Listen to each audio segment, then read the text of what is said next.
Edward was absolutely a Francophile. He perhaps most notoriously was a favorite at some of the high-class Parisian brothels.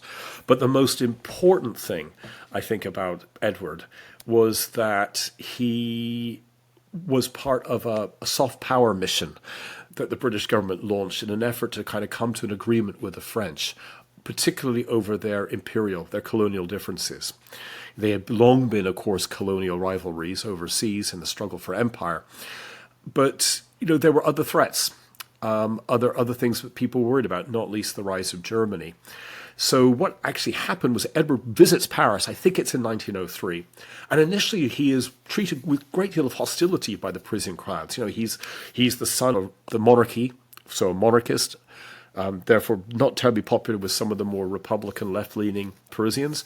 And also he's British, one of the old rivals of the old enemy. However, by the end of it, he so charms Parisians with his character.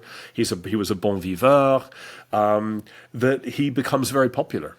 And by the end of it, he was cheered by Parisian crowds whenever he appeared. And this becomes part of a kind of a softening of French public opinion.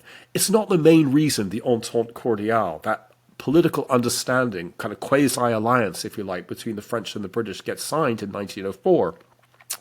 Far from it. That's geopolitics. That's national self-interest on both sides. That's security, mutual security.